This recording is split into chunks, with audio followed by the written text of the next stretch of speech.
Of those who accept the brute fact view, many assume that this view must be true. According to these people, though reality merely happens to be some way, the fact that reality merely happens to be some way does not merely happen to be true. There could not possibly be an explanation of why reality is the way it is, since there could not be a causal explanation, and no other explanation would make sense. This assumption, I have argued, is mistaken. Reality might be the way it is because this way is the fullest, or the most varied, or obeys the most elegant or simplest laws, or has some other special feature. Since the brute fact view is not the only explanatory possibility, we should not assume that it must be true. When supporters of this view recognize these other possibilities, they may switch to the other extreme, claiming that their view's truth is another brute fact. If that were so, not only would there be no explanation of reality's being as it is, there would also be no explanation of there being no such explanation. As before, though this might be true, we should not assume that it must be true.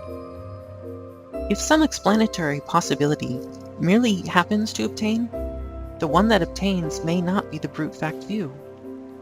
If it is randomly selected, whether reality is randomly selected, and there are other possibilities, random selection may not be selected. There is, moreover, another way in which some explanatory possibility may obtain. Rather than merely happening to obtain, this possibility may have some feature or set of features which explains why it obtains. Such a feature would be a selector at a higher level, since it would apply not to factual, but to explanatory possibilities. This feature would determine not that reality be a certain way, but that it be determined in a certain way how reality is to be. If the brute fact view is true, it may have been selected in some such way. For example, of the explanatory possibilities, this view seems to describe the simplest, since its only claim is that reality has no explanation. This possibility's being the simplest may make it the one that obtains. Simplicity may be the highest selector, determining that there is no selector between the ways that reality might be. Once again, however, though this may be true, we could not assume its truth. There may be some other highest selector. Some explanatory possibility may obtain, for example, because it is the least arbitrary, or is the one that explains most. The brute fact view has neither of these features. Or there may be no higher selector, since some explanatory possibility may merely happen to obtain. These alternatives are the different possibilities at yet another higher explanatory level. So we have the same two questions: which obtains and why? We may now become discouraged. Every answer, it may seem, raises a further question. But that may not be so. There may be some answer that is a necessary truth. With that necessity, our search would end. Some truth is logically necessary when its denial leads to a contradiction. It cannot be in this sense necessary either that reality is a brute fact, or that there is some selector. Both these claims can be denied without contradiction. There are also non-logical necessities. The most familiar, causal necessity, cannot give us the truth we need. It could not be causally necessary that reality is or isn't a brute fact. Causal necessities come lower down. Similar remarks apply to the necessities involved in the essential properties of things, or natural kinds. Consider next the metaphysical necessity that some writers claim for God's existence. That claim means, they say, that God's existence does not depend on anything else, and that nothing else could cause God to cease to exist. But these claims do not imply that God must exist, and that makes such necessity too weak to end our questions. There are, however, some kinds of necessity that would be strong enough. Consider the truths that undeserved suffering is bad, and that if we know that some argument is valid and has true premises, we ought rationally to believe this argument's conclusion. These truths are not logically necessary, since their denials would not lead to contradictions. But they could not have failed to be true. Undeserved suffering does not merely happen to be bad. When John Leslie defends the axiarchic view, he appeals to this kind of non-logical necessity. Not only does value rule reality, Leslie suggests, it could not have failed to rule. But this suggestion is hard to believe. While it is inconceivable that undeserved suffering might have failed to be in itself bad, it is clearly conceivable that value might have failed to rule, if only because it seems so clear that value does not rule. Return now to the brute fact view, which is more likely to be true. If this view is true, could its truth be non-logically necessary? Is it inconceivable that there might have been some selector or highest law making reality be some way? The answer to that, I have claimed, is no. Even if reality is a brute fact, it might not have been. Thus, if nothing had ever existed, there might have been no coincidence. Reality might have been that way because of the cosmic possibilities. It is the simplest and least arbitrary. And, as I have also claimed, just as it is not necessary that the brute fact view is true, it is not necessary that this view's truth be another brute fact. This view might be true because it is the simplest of the explanatory possibilities. We have not yet found the necessity we need. Reality may happen to be as it is, or there may be some selector. Whichever of these is true, it may happen to be true, or there may be some higher selector. These are the different possibilities at the next explanatory level, so we are back with our two questions: which obtains and why?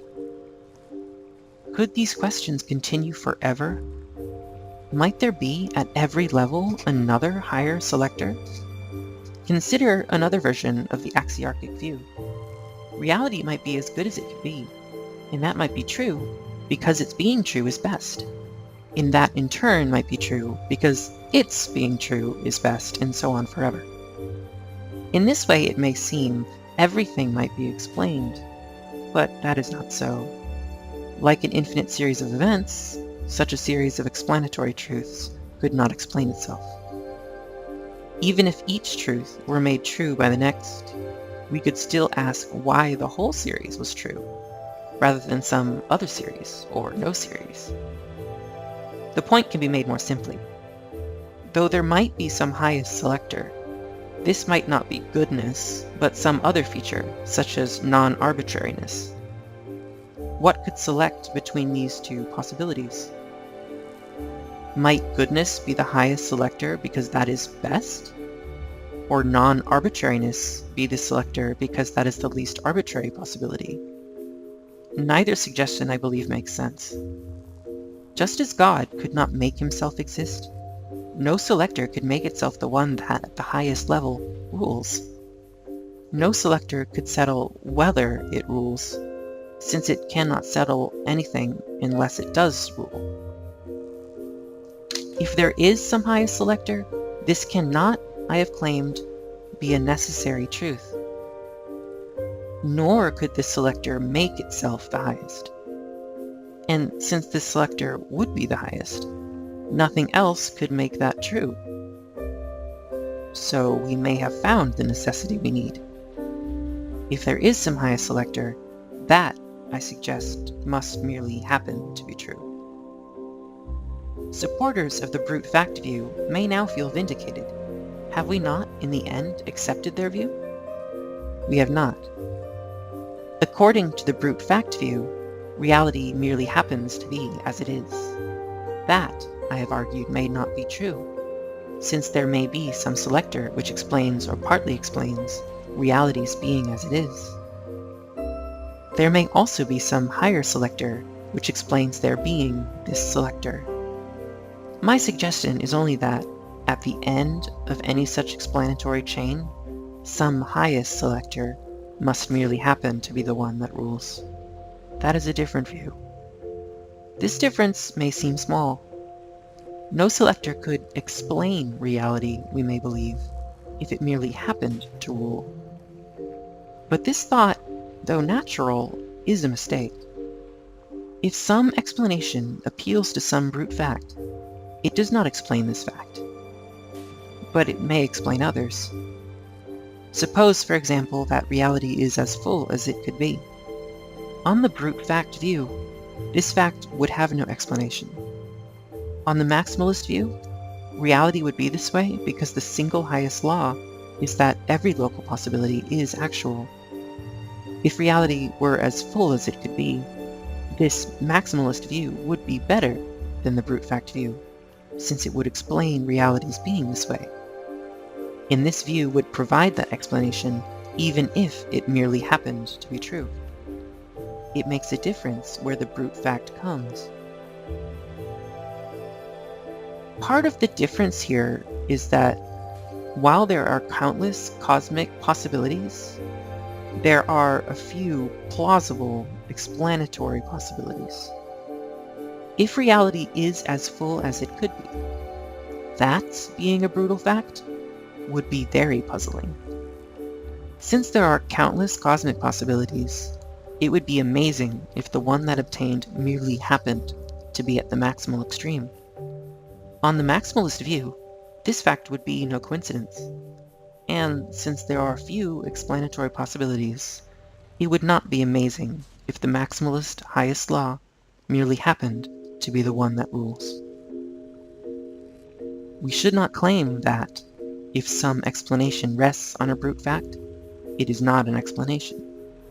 Most scientific explanations take this form.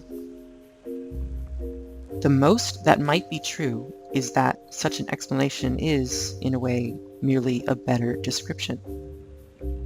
If that were true, there would be a different defense of the kind of reasoning that we have been considering. Even to discover how things are, we need explanations.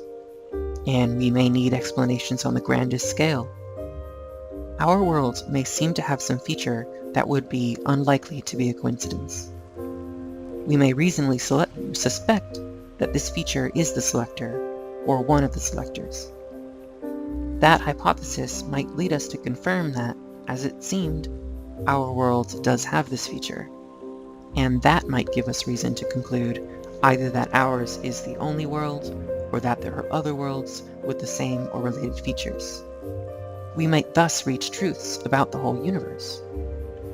Even if all explanations must end with a brute fact, we should go on trying to explain why the universe exists, and is as it is.